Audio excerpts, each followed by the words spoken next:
I am Wakami Wambugu of CBC Parents TV, and tonight I invite you to discuss the topic of why CBC is the best curriculum for survival in any part of the world.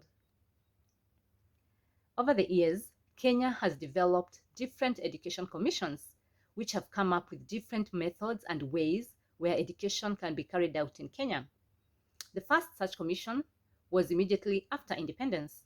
This commission was tasked with ensuring that Kenyans are able to take up the jobs that the white man had left. And this saw our parents being trained as clerks, cashiers, being also trained as teachers and nurses, agricultural extension officers, among such jobs. Over the years, there needed further training of people and enhancing education to a higher level. Universities were put up that now offered degrees as opposed to diplomas, and a lot continued to change in the education system in Kenya. By 1985, the needs of our country also aligned themselves differently, and now the kind of workforce that was needed was a workforce that was able to be self-reliant. The population in Kenya was steadily improving and increasing, and there needed a people who are able to employ themselves. However, there was also the gap of not being able to progress with education up to university or college. A lot of droppages in education, and these people had to be captured in the system of education. And when 844 was developed, it looked at having a person to be self-reliant immediately after Form 4 if they're not able to pursue further academic qualifications like a degree or a diploma or other certifications in the vocational colleges. And when 844 was developed, this was its backdrop. People like me who did the 844 system were taught music, were taught home science, we were taught agriculture, we were taught how to cook, how to sew, how to construct, woodwork, metalwork. And now the parents who had started being busy like we are today brought up the issue of the burden of 844. The government, therefore, put up another task force to see how best to handle the situation. How this was done is that they did not change the education system.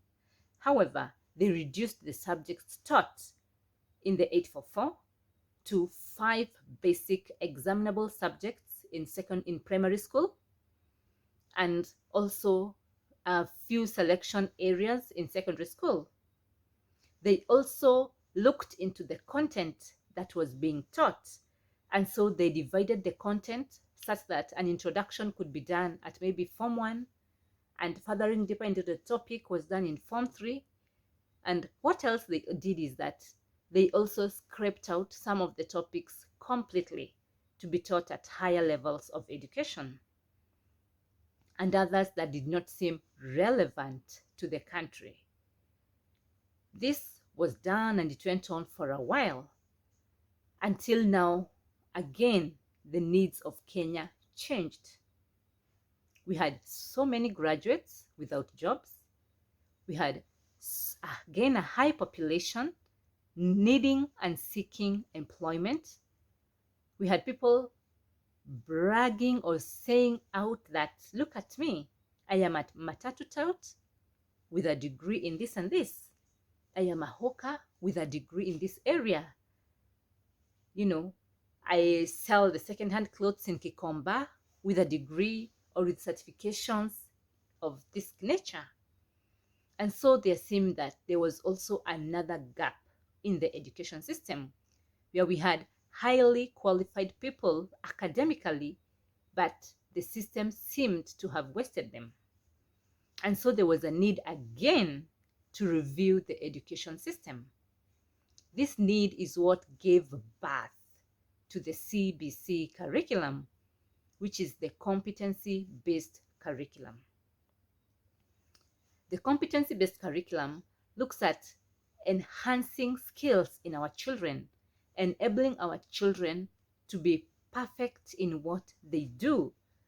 And as we normally say when you're learning a skill like driving, practice makes perfect. The more you do it, the better you become. And that is where you see our young children practicing to do some things even at home, because there are some skills that want to be put into these children.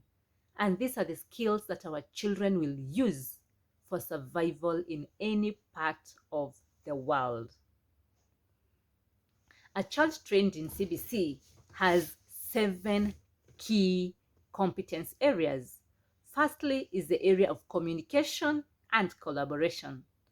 To survive anywhere in the world, you need to know how to express yourself. You need to know a language, and now not just one language or two, but several. And so they are introduced to different languages in CBC. They want to be introduced to French, Spanish, Chinese, even the local dialects, because you have seen people now earning even from local dialects.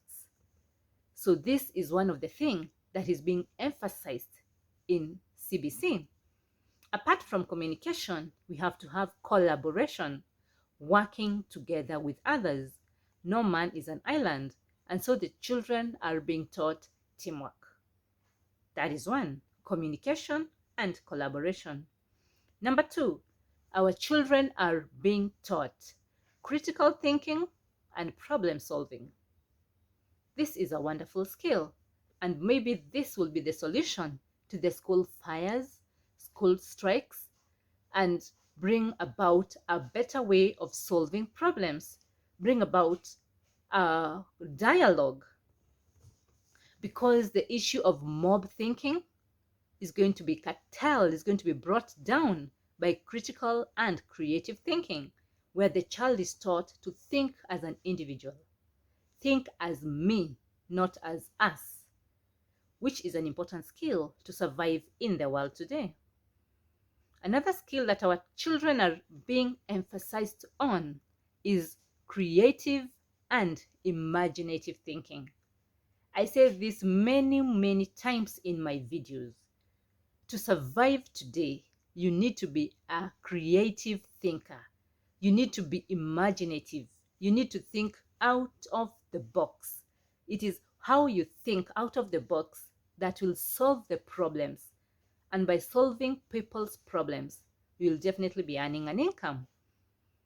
We earn income and money even in where we work by solving problems. If you're not able to solve the problems or the challenges of our day-to-day work, we will be called redundant. So that is a very important skill that our children are being taught right from a very tender age. Another skill that they have to learn is digital literacy. To create beautiful videos, to be able to do the stand-up comedies, to be able to do a lot of things today that are earning income. Digital literacy is key. To be able to develop apps, to be able to develop software, to be able to develop even hardware, the phones, the tablets, the smart televisions. All this is technology. And so CBC is embracing information technology, which is important in the globe today. Another area where CBC is really emphasizing on is the area of learning to learn. You have to teach our children that what they are taught in school is not final, that you need to continue gaining knowledge in everything, and that everything creates a learning experience. So let our children be exposed. Let our children do their own research.